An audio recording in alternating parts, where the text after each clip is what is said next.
YouTube ವಾಹಿನಿಯ ಸಮಸ್ತ ವೀಕ್ಷಕರಿಗೆ ನನ್ನ ಪ್ರೀತಿಯ ನಮಸ್ಕಾರಗಳು. ವೀಕ್ಷಕರ ಕೋರಿಕೆಯ ಮೇರೆಗೆ ಇಂದಿನ ಸಂಚಿಕೆಯಲ್ಲಿ 600 ಸ್ಕ್ವೇರ್ ಫೀಟ್ ಮನೆ ನಿರ್ಮಾಣಕ್ಕೆ ಎಷ್ಟು ಖರ್ಚಾಗುತ್ತೆ ಅನ್ನೋದನ್ನು ಈ ವಿಡಿಯೋ ಮುಖಾಂತರ ತಿಳ್ಕೊಳ್ಳೋಣ ಬನ್ನಿ ವೀಕ್ಷಕರೇ. ಹಿಂದಿನ ಸಂಚಿಕೆಯಲ್ಲಿ 1200 ಸ್ಕ್ವೇರ್ ಫೀಟ್ ಮನೆ ನಿರ್ಮಾಣಕ್ಕೆ ಎಷ್ಟು ಖರ್ಚಾಗುತ್ತೆ ಅನ್ನೋದನ್ನು ತಿಳ್ಕೊಂಡಿದ್ವಿ.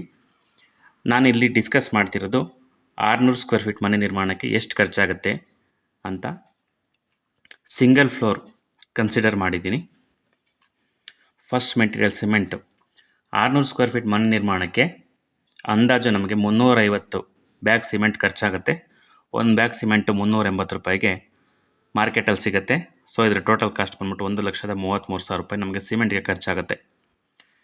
ಇದಾದ ನಂತರ ಎಮ್ ಸ್ಯಾಂಡ್ ನಮಗೆ 40 ಟನ್ನಷ್ಟು ಬೇಕಾಗುತ್ತೆ. ಅಂದಾಜು ಒಂದು ಟನ್ ನಮಗೆ 850 ರೂಪಾಯಿ ಖರ್ಚಾಗುತ್ತೆ. ಸೊ ಇದರ ಟೋಟಲ್ ಕಾಸ್ಟ್ ಬಂದ್ಬಿಟ್ಟು 34,000 ರೂಪಾಯಿ ಎಮ್ ಸ್ಯಾಂಡ್ಗೆ ಖರ್ಚಾಗುತ್ತೆ. ಇದಾದ ನಂತರ ಪ್ಲಾಸ್ಟಿಂಗಿಗೆ ಪಿ ಸ್ಯಾಂಡ್ ಯೂಸ್ ಮಾಡ್ತೀವಿ. ಇದು ನಮಗೆ 18 ಟನ್ನಷ್ಟು ಬೇಕಾಗುತ್ತೆ. ಒಂದು ಟನ್ ನಮಗೆ 1,000 ರೂಪಾಯಿಗೆ ಸಿಗುತ್ತೆ ಮಾರ್ಕೆಟಲ್ಲಿ. ಸೊ ಇದ್ರ ಟೋಟಲ್ ಕಾಸ್ಟ್ ಬಂದ್ಬಿಟ್ಟು 18,000 ರೂಪಾಯಿ ಪಿ ಸ್ಯಾಂಡ್ಗೆ ಖರ್ಚಾಗುತ್ತೆ. ಇದಾದ ನಂತರ 20 mm ಜಲ್ಲಿ ನಮಗೆ 45 ಟನ್ನಷ್ಟು ಬೇಕಾಗುತ್ತೆ. ಒಂದು ಟನ್ ನಮಗೆ 850 ರೂಪಾಯಿಗೆ ಮಾರ್ಕೆಟಲ್ಲಿ ಸಿಗುತ್ತೆ. ಸೊ 38,250 ರೂಪಾಯಿ ನಮಗೆ 20 mm ಜಲ್ಲಿಗೆ ಖರ್ಚಾಗುತ್ತೆ.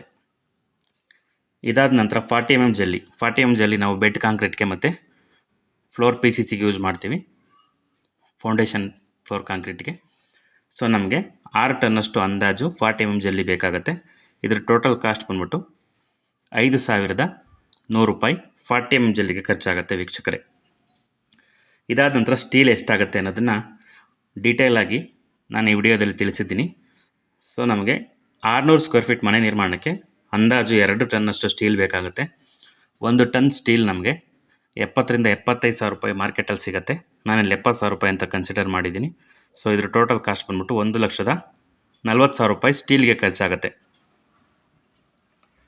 ಫಸ್ಟು ಫೌಂಡೇಶನ್ ಮ್ಯಾಟ್ಗೆ 10 mm ಯೂಸ್ ಮಾಡ್ತೀವಿ. ನಾನಿಲ್ಲಿ ಫೌಂಡೇಶನ್ ಕಾಲಮ್ ಪಿಟ್ಗಳು 5 ಫೀಟ್ ಬೈ 5 ಫೀಟ್ ಅಂತ ಕನ್ಸಿಡರ್ ಮಾಡ್ಕೊಂಡಿದ್ದೀನಿ. ಸೊ ಮೈನ್ ರಾಡು ಮತ್ತು ಡಿಸ್ಟ್ರಿಬ್ಯೂಷನ್ ರಾಡು 10 mm ಕನ್ಸಿಡರ್ ಮಾಡಿದ್ದೀನಿ ಫೌಂಡೇಶನ್ ಮ್ಯಾಟ್ಗೆ. ಸೊ ನಮಗೆ 170 kg ಮ್ಯಾಟ್ಗೆ ಖರ್ಚಾಗುತ್ತೆ. ಇದಾದ ನಂತರ ಕಾಲಮ್ಸ್ ನಾನಿಲ್ಲಿ ಕನ್ಸಿಡರ್ ಮಾಡಿರೋದು 8 ಪಿಲ್ಲರು, 6ರಿಂದ 8 ಪಿಲ್ಲರಷ್ಟು ನಮಗೆ 600 ಸ್ಕ್ವೇರ್ ಫೀಟ್ ಮನೆ ನಿರ್ಮಾಣಕ್ಕೆ ಹಾಕಬೇಕಾಗತ್ತೆ. ನಾನಿಲ್ಲಿ 8 ಪಿಲ್ಲರ್ ಅಂತ ತೊಗೊಂಡಿದ್ದೀನಿ. 8 ಕಾಲಮ್ಸ್ಗೆ 4 16 mm ರಾಡು ಮತ್ತು 4 12 mm ರಾಡ್ ಅಂತ ಕನ್ಸಿಡರ್ ಮಾಡಿದ್ದೀನಿ. ಸೊ 16 mm ರಾಡ್ ನಮಗೆ 260 kg ಅಷ್ಟು ಬೇಕಾಗುತ್ತೆ. 12 mm ರಾಡು 160 kg ಅಷ್ಟು ಬೇಕಾಗುತ್ತೆ. 8 mm ರಾಡ್ಸು ರಿಂಗ್ಸ್ಗೆ ಯೂಸ್ ಮಾಡ್ತೀವಿ. ಸೊ ಇದು ನಮಗೆ 140 kg ಅಷ್ಟು ಬೇಕಾಗುತ್ತೆ. ಇದಾದ ನಂತರ ಪ್ಲಿಂತ್ ಬೀಮ್ ನಾವು 16 mm ಬಾಟಮಲ್ಲಿ 12 mm ಟಾಪ್ ರಾಡ್ಸು ಮತ್ತು 8 mm ರಿಂಗ್ಸ್ಗೆ ಕನ್ಸಿಡರ್ ಮಾಡಿದ್ದೀನಿ. ಇಲ್ಲಿ ಪ್ಲಿಂತ್ಗೆ 16 mm ನಮಗೆ 120 kg ಅಷ್ಟು ಬೇಕಾಗುತ್ತೆ. 12 mm ನಮಗೆ 70 kg ಅಷ್ಟು ಬೇಕಾಗುತ್ತೆ. 8 mm ರಿಂಗ್ಸ್ಗೆ 130 kg ಅಷ್ಟು ಬೇಕಾಗುತ್ತೆ. ಇದಾದ ನಂತರ ಛಜ್ಜಾ ಮತ್ತು ಲಿಂಟಲ್ಸ್ಗೆ ನಾನಿಲ್ಲಿ ಕನ್ಸಿಡರ್ ಮಾಡಿರೋಂಥದ್ದು ಕಟ್ ಲಿಂಟ್ಲಲ್ಲ, ಥ್ರೂ ಲಿಂಟ್ಲ ಕನ್ಸಿಡರ್ ಮಾಡಿದ್ದೀನಿ. ಸೊ ನಮಗೆ 10 mm ಬಂದ್ಬಿಟ್ಟು ಲಿಂಟಲ್ಗೆ ಯೂಸ್ ಮಾಡ್ತೀವಿ. 8 mm ಬಂದ್ಬಿಟ್ಟು ಛಜ್ಜಾಗೆ ಯೂಸ್ ಮಾಡ್ತೀವಿ. 10 mm ನಮಗೆ 100 kg ಅಷ್ಟು ಬೇಕಾಗುತ್ತೆ. 8 mm ನಮಗೆ 150 kg ಅಷ್ಟು ಬೇಕಾಗುತ್ತೆ. ನೆಕ್ಸ್ಟು ರೂಫ್ ಸ್ಲ್ಯಾಬು ಮತ್ತು ರೂಫ್ ಬೀಮ್ಸ್ಗೆ ಎಷ್ಟಾಗುತ್ತೆ ಅನ್ನೋದನ್ನು ಡೀಟೇಲಾಗಿ ಬರೆದಿದ್ದೀನಿ, ಒಂದು ಸತಿ ನೋಡ್ಕೊಳ್ಳಿ. ರೂಫ್ ಬೀಮು ಬಾಟಮಲ್ಲಿ 16 mm ರಾಡ್ಸು 2, 12 mm ರಾಡ್ಸು ಟಾಪಲ್ಲಿ 2, 8 mm ರಿಂಗ್ಸ್ಗೆ ಕನ್ಸಿಡರ್ ಮಾಡಿರೋಂಥದ್ದು. 16 mm ರಾಡ್ಸು ನಮಗೆ 120 kg ಅಷ್ಟು ಬೇಕಾಗುತ್ತೆ. 12 mm ರಾಡ್ಸು 70 kg ಅಷ್ಟು ಬೇಕಾಗುತ್ತೆ. 8 mm ರಾಡ್ಸು 130 kg ಅಷ್ಟು ಬೇಕಾಗುತ್ತೆ. ಇದಾದ ನಂತರ ರೂಫ್ ಸ್ಲ್ಯಾಬ್ಗೆ ಮೇನ್ ರಾಡು ಮತ್ತು ಡಿಸ್ಟ್ರಿಬ್ಯೂಷನ್ ರಾಡು 10 mm ಕನ್ಸಿಡರ್ ಮಾಡಿದ್ದೀನಿ. ಸೊ ನಮಗೆ 10 mm 425 kg ಅಷ್ಟು ಬೇಕಾಗುತ್ತೆ. ಇದಾದ ನಂತರ ಬೈಂಡಿಂಗ್ ವೈರು ಅಂದಾಜು ಒಂದು 15ರಿಂದ 20 kg ಅಷ್ಟು ಖರ್ಚಾಗುತ್ತೆ. ಸೊ ಇದರ ಟೋಟಲ್ಲು ನಮಗೆ ನಿಯರ್ಲಿ ಸ್ಟೀಲು 2 ಟನ್ನಷ್ಟು ಖರ್ಚಾಗುತ್ತೆ. 2 ಟನ್ಗೆ 1,40,000 ರೂಪಾಯಿ ನಮಗೆ ಟೋಟಲ್ ಸ್ಟೀಲ್ಗೆ ಖರ್ಚಾಗುತ್ತೆ. ಇದಾದ ನಂತರ ಬರ್ಂಟ್ ಬ್ರಿಕ್ಸು 600 ಸ್ಕ್ವೇರ್ ಫೀಟ್ ಮನೆ ನಿರ್ಮಾಣಕ್ಕೆ ಬರ್ಂಟ್ ಬ್ರಿಕ್ಸ್ ಅಂದರೆ ಮಣ್ಣಿಟ್ಟಿಗೆ ನಮಗೆ 10,000 ಇಟ್ಟಿಗೆಗಳು ಬೇಕಾಗುತ್ತೆ. ಒಂದು ಇಟ್ಟಿಗೆ ಬೆಲೆ ಬಂದ್ಬಿಟ್ಟು 9 ರೂಪಾಯಿ ಮಾರ್ಕೆಟಲ್ಲಿ ಸಿಗುತ್ತೆ. ಸೊ ಇದ್ರ ಟೋಟಲ್ ಕಾಸ್ಟು 90,000 ರೂಪಾಯಿ ನಮಗೆ ಇಟ್ಟಿಗೆಗೆ ಖರ್ಚಾಗುತ್ತೆ. ಇದಾದ ನಂತರ ಬೋಲ್ಡರ್ಸ್ ನಮಗೆ ಫೌಂಡೇಶನ್ಗೆ ಯೂಸ್ ಮಾಡ್ತೀವಿ. 30 ಟನ್ನಷ್ಟು ಬೋಲ್ಡರ್ಸ್ ಬೇಕಾಗುತ್ತೆ. 1 ಟನ್ ಬೋಲ್ಡರ್ಸ್ ನಮಗೆ 650 ರೂಪಾಯಿಗೆ ಸಿಗುತ್ತೆ. ಇದ್ರ ಬೆಲೆ ಬಂದ್ಬಿಟ್ಟು 19,500 ರೂಪಾಯಿ ಬೋಲ್ಡರ್ಸ್ಗೆ ಖರ್ಚಾಗುತ್ತೆ. ಇದಾದ ನಂತರ ಸೈಜ್ ಸ್ಟೋನ್ ನಮಗೆ ಒಂದು 600 ಸೈಜ್ ಸ್ಟೋನ್ಸ್ ಬೇಕಾಗುತ್ತೆ. 600 ಸ್ಕ್ವೇರ್ ಫೀಟ್ ಮನೆ ನಿರ್ಮಾಣಕ್ಕೆ ಒಂದು ಸೈಜ್ ಸ್ಟೋನ್ ಬಾಂಡ್ ಸ್ಟೋನ್ ಬಂದ್ಬಿಟ್ಟು 35 ರೂಪಾಯಿ ಸಿಗುತ್ತೆ ಮಾರ್ಕೆಟಲ್ಲಿ. ಸೊ ಇದ್ರ ಟೋಟಲ್ ಕಾಸ್ಟ್ 21,000 ರೂಪಾಯಿ ಆಯಿತು. ಅರ್ತ್ ವರ್ಕ್ ಮತ್ತು ಬ್ಯಾಕ್ ಫಿಲ್ಲಿಂಗ್ ನಮ್ಮ ಫೌಂಡೇಶನ್ಗೆ ಮಣ್ಣು ಅಥವಾ ಮುರಮ್ ತಂದು ಫಿಲ್ ಮಾಡಬೇಕಾಗತ್ತೆ. ಒಂದು 20 ಟ್ರ್ಯಾಕ್ಟರ್ಷ್ಟು ಮಣ್ಣು ಬೇಕಾಗುತ್ತೆ. ಒಂದು ಲೋಡ್ ನನಗೆ 600 ರೂಪಾಯಿ ತನಕ ಸಿಗುತ್ತೆ. ಸೊ 20 ಟ್ರ್ಯಾಕ್ಟ್ರ್ ಮಣ್ಣಿಗೆ 12,000 ರೂಪಾಯಿ ಅಷ್ಟು ಖರ್ಚಾಗುತ್ತೆ. ಇದಾದ ನಂತರ ಎಲೆಕ್ಟ್ರಿಕಲ್ ಐಟಮ್ಸ್ ಇಲ್ಲಿ conduits, pipes, electrical fittings and fixes ಎಲ್ಲ ಸೇರಿಕೊಂಡಿದೆ. ಸೊ ಎಲೆಕ್ಟ್ರಿಕಲ್ ಐಟಮ್ಸ್ ನಮಗೆ ಅಂದಾಜು 50,000 ತನಕ 600 ಸ್ಕ್ವೇರ್ ಫೀಟ್ ಮನೆ ನಿರ್ಮಾಣಕ್ಕೆ ಖರ್ಚಾಗುತ್ತೆ. ಇದಾದ ನಂತರ ಪ್ಲಂಬಿಂಗ್ ಐಟಮ್ಸು ಫಿನೋಲೆಕ್ಸ್ ಅಥವಾ ಆಶೀರ್ವಾದ್ ಪೈಪ್ಸ್ ಕನ್ಸಿಡರ್ ಮಾಡಿದ್ದೀನಿ. ಜಾಗ್ವಾರ್ ಫಿಟ್ಟಿಂಗ್ಸ್ ಕನ್ಸಿಡರ್ ಮಾಡಿದ್ದೀನಿ.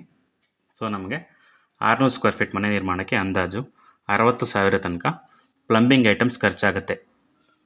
ಇದಾದ ನಂತರ ಫ್ಲೋರ್ ಟೈಲ್ಸ್ ಅಥವಾ ಗ್ರನೈಟ್. ನಾನಿಲ್ಲಿ ಕನ್ಸಿಡರ್ ಮಾಡಿರೋಂಥದ್ದು ಗ್ರನೈಟ್. ಸೊ ಹಂಗಾಗಿ ನಾನು ಪ್ರೀಮಿಯಂ ಕ್ವಾಲಿಟಿ ಗ್ರನೈಟ್ ಕನ್ಸಿಡರ್ ಮಾಡಿದ್ದೀನಿ. 600 ಸ್ಕ್ವೇರ್ ಫೀಟ್ ಮನೆ ನಿರ್ಮಾಣಕ್ಕೆ 1 ಸ್ಕ್ವೇರ್ ಫೀಟ್ಗೆ 110 ರೂಪಾಯಿ ಗ್ರನೈಟ್ ಕನ್ಸಿಡರ್ ಮಾಡಿರೋಂಥದ್ದು. ಹಂಗಾಗಿ ಇದ್ರ ಗ್ರನೈಟ್ ಕಾಸ್ಟ್ ಬಂದ್ಬಿಟ್ಟು 66,000 ರೂಪಾಯಿ ಆಗುತ್ತೆ. ಇದಾದ ನಂತರ ವಾಲ್ ಟೈಲ್ಸ್ ಬೇಕಾಗುತ್ತೆ. ಕಿಚನ್ ಮತ್ತು ಬಾತ್ರೂಮ್ಸ್ಗೆ ಅಂದಾಜು 400 ಸ್ಕ್ವೇರ್ ಫೀಟ್ ಅಷ್ಟು ವಾಲ್ ಟೈಲ್ಸ್ ಬೇಕಾಗುತ್ತೆ. ನಾನು 1 ಸ್ಕ್ವೇರ್ ಫೀಟ್ ವಾಲ್ ಟೈಲ್ಸ್ 60 ರೂಪಾಯಿ ಅಂತ ತೊಗೊಂಡಿದ್ದೀನಿ. 24,000 ರೂಪಾಯಿ ನಮಗೆ ವಾಲ್ ಟೈಲ್ಸ್ಗೆ ಖರ್ಚಾಗುತ್ತೆ. ಇದಾದ ನಂತರ ಮೇನ್ ಡೋರ್ ನಾನಿಲ್ಲಿ ಕನ್ಸಿಡರ್ ಮಾಡಿರೋಂಥದ್ದು ಟೀಕ್ ವುಡ್ಡು. ಸೊ ಇದ್ರ ಟೋಟಲ್ ಕಾಸ್ಟ್ ಬಂದ್ಬಿಟ್ಟು ಅಂದಾಜು 40,000-45,000 ರೂಪಾಯಿ ಆಗುತ್ತೆ. ಇಂಟರ್ನಲ್ ಡೋರ್ಸು 2 ರೂಮ್ ಇತ್ತು ಅಂದರೆ ಇಂಟರ್ನಲ್ ಡೋರ್ಸು ಒಂದು 20,000 ರೂಪಾಯಿ ತನಕ ಖರ್ಚಾಗುತ್ತೆ. ಇದು ಟೀಕ್ ವುಡ್ ಅಲ್ಲ, ನಾರ್ಮಲ್ ಹೊನ್ನೆ ಬಿಲ್ವಾರ ಆ ಥರದ್ದು. ಬಾತ್ರೂಮ್ ಡೋರ್ಸ್, ಒಂದು ಬಾತ್ರೂಮ್ ಡೋರು ಅಂದಾಜು ನಮಗೆ 10,000 ರೂಪಾಯಿ ತನಕ ಖರ್ಚಾಗುತ್ತೆ. ವಿಂಡೋಸ್ ಒಂದು 6 ಕಿಟಕಿ, ಒಂದು ವೆಂಟಿಲೇಟರ್ ಎಲ್ಲ ಸೇರಿ ನಮಗೆ ಒಂದು 25,000 ತನಕ ಖರ್ಚಾಗುತ್ತೆ. ಇದು ಬಂದ್ಬಿಟ್ಟು ಓನ್ಲಿ ಮೆಟೀರಿಯಲ್ ಕಾಸ್ಟು. ಇದಾದ ನಂತರ ಪೇಂಟು, ಟ್ರ್ಯಾಕ್ಟರ್ ಮಷನ್ನು, ಪಟ್ಟಿ, ಪ್ರೈಮರು ನಾನಿಲ್ಲಿ ತೊಗೊಂಡಿರೋಂಥದ್ದು. ಸೊ ನಮಗೆ ಪೇಂಟ್ಗೆ ಅಂದಾಜು 50,000 ತನಕ ಪೇಂಟ್ ಮೆಟೀರಿಯಲ್ಗೆ ಬೇಕಾಗುತ್ತೆ. ಸೊ ನಮಗೆ ಟೋಟಲ್ ಮೆಟೀರಿಯಲ್ ಕಾಸ್ಟ್ ಎಷ್ಟಾಗುತ್ತೆ ಅಂದರೆ 8,60,000 ರೂಪಾಯಿ ಅಂದಾಜು ನಮ್ಗೆ ಟೋಟಲ್ ಮೆಟೀರಿಯಲ್ ಕಾಸ್ಟ್ ಬೇಕಾಗುತ್ತೆ. 8,60,600 ರೂಪಾಯಿ ಓನ್ಲಿ ಫಾರ್ ಮೆಟೀರಿಯಲ್ಸ್. ಇದಾದ ನಂತರ ಲೇಬರ್ ಕಾಸ್ಟ್ ಎಷ್ಟಾಗುತ್ತೆ ಅನ್ನೋದನ್ನು ತಿಳ್ಕೊಳ್ಳೋಣ ಬನ್ನಿ ವೀಕ್ಷಕರೇ. ಫಸ್ಟು ಸಿವಿಲ್ ಮೇಸ್ತ್ರಿ ಅಥವಾ ಸಿವಿಲ್ ಕಾಂಟ್ರಾಕ್ಟರ್ ನಮಗೆ 1 ಚದರಕ್ಕೆ 35,000 ರೂಪಾಯಿ ಚಾರ್ಜ್ ಮಾಡ್ತಾರೆ. ಸೊ ಹಂಗಾಗಿ 600 ಸ್ಕ್ವೇರ್ ಫೀಟ್ ಅಂದರೆ 6 ಚದರ ಮನೆ ನಿರ್ಮಾಣಕ್ಕೆ 2,10,000 ರೂಪಾಯಿ ನಮ್ಮ ಸಿವಿಲ್ ಮೇಸ್ತ್ರಿ ಅಥವಾ ಸಿವಿಲ್ ಕಾಂಟ್ರಾಕ್ಟರ್ಗೆ ಕೊಡಬೇಕಾಗುತ್ತೆ ವೀಕ್ಷಕರೇ. ಇದಾದ ನಂತರ ಎಲೆಕ್ಟ್ರಿಕಲ್ ಕಾಂಟ್ರಾಕ್ಟರ್ ನಮಗೆ ಸ್ಕ್ವೇರ್ ಫೀಟ್ಗೆ 30 ರೂಪಾಯಿ ತನಕ ಚಾರ್ಜ್ ಮಾಡ್ತಾರೆ. ಸೊ ಹಂಗಾಗಿ ನಮಗೆ 600 ಸ್ಕ್ವೇರ್ ಫೀಟ್ ಮನೆ ನಿರ್ಮಾಣಕ್ಕೆ 18,000 ಎಲೆಕ್ಟ್ರಿಕಲ್ ಕಾಂಟ್ರಾಕ್ಟರ್ಗೆ ಕೊಡಬೇಕಾಗುತ್ತೆ ವೀಕ್ಷಕರೇ. ಇದಾದ ನಂತರ ಪ್ಲಂಬಿಂಗ್ ಲೇಬರ್ ನಮಗೆ ಸ್ಕ್ವೇರ್ ಫೀಟ್ಗೆ 25-28 ರೂಪಾಯಿ ಚಾರ್ಜ್ ಮಾಡ್ತಾರೆ. ಸೊ 600 ಸ್ಕ್ವೇರ್ ಫೀಟ್ ಮನೆ ನಿರ್ಮಾಣಕ್ಕೆ 16,800 ರೂಪಾಯಿ ಪ್ಲಂಬಿಂಗ್ ಕಾಂಟ್ರಾಕ್ಟರ್ಗೆ ಕೊಡಬೇಕಾಗತ್ತೆ. ಇದಾದ ನಂತರ ಗ್ರನೈಟ್ ಅಥವಾ ಟೈಲ್ ಲೇಬರ್ 600 ಸ್ಕ್ವೇರ್ ಫೀಟ್ ಗ್ರನೈಟು ಮತ್ತು 400 ಸ್ಕ್ವೇರ್ ಫೀಟ್ ವಾಲ್ ಟೈಲ್ಸ್ ಎಲ್ಲ ಸೇರಿಕೊಂಡು ಅಂದಾಜು ನಮಗೆ 40,000 ರೂಪಾಯಿ ತನಕ ಖರ್ಚಾಗುತ್ತೆ. ಇದಾದ ನಂತರ ಪೇಂಟ್ ಲೇಬರ್ ಕಾಂಟ್ರಾಕ್ಟ್ರು 1 ಚದರಕ್ಕೆ 4,500-5,000 ರೂಪಾಯಿ ತನಕ ಚಾರ್ಜ್ ಮಾಡ್ತಾರೆ. ಸೊ ಇಲ್ಲಿ 6 ಚದರ ಮನೆಗೆ 5,000 ಅಂತ ತೊಗೊಂಡ್ರೆ ಚದರಕ್ಕೆ 30,000 ರೂಪಾಯಿ ತನಕ ಪೇಂಟ್ ಕಾಂಟ್ರಾಕ್ಟರ್ಗೆ ಖರ್ಚಾಗುತ್ತೆ. ಇದಾದ ನಂತರ ಅರ್ಥ್ ವರ್ಕ್ ಎಕ್ಸ್ಕವೇಷನ್ JCBಗೆ ನಮಗೂ ಒಂದು 10,000 ರೂಪಾಯಿ ತನಕ ಖರ್ಚಾಗುತ್ತೆ. ಇದಾದ ನಂತರ ಕಾರ್ಪೆಂಟರ್ ಚಾರ್ಜಸ್ಸು ವುಡ್ ವರ್ಕು ಒಂದು 25,000 ತನಕ ಖರ್ಚಾಗುತ್ತೆ. ಇದಾದ ನಂತರ ಡಿಸೈನ್ ಚಾರ್ಜಸ್ ಬಂದ್ಬಿಟ್ಟು ಪ್ಲ್ಯಾನ್ಗೆ ಒಂದು 3,000 ರೂಪಾಯಿ ತನಕ ಡಿಸೈನ್ ಚಾರ್ಜಸ್ ಆಗುತ್ತೆ. ಟೋಟಲ್ ನಮಗೆ ಲೇಬರ್ಸ್ಗೆ 3,52,800 ರೂಪಾಯಿ ನಮಗೆ ಲೇಬರ್ಗೆ ಖರ್ಚಾಗುತ್ತೆ ವೀಕ್ಷಕರೇ. ಇದಾದ ನಂತರ ಕಾಂಪೌಂಡ್ ವಾಲ್ ಮತ್ತು ಓವರ್ ಹೆಡ್ ಟ್ಯಾಂಕ್ಸು ಅಂದಾಜು 40,000 ರೂಪಾಯಿ ತನಕ ಕಾಂಪೌಂಡ್ ಮತ್ತು ಓವರ್ ಹೆಡ್ ಟ್ಯಾಂಕ್ಸ್ಗೆ ಖರ್ಚಾಗ್ತಿದೆ. ಇಂಟೀರಿಯರ್ ವರ್ಕ್ಸು 1,00,000 ರೂಪಾಯಿ ಇಂಟೀರಿಯರ್ ವರ್ಕ್ಸ್ಗೆ ಆಗ್ತಿದೆ.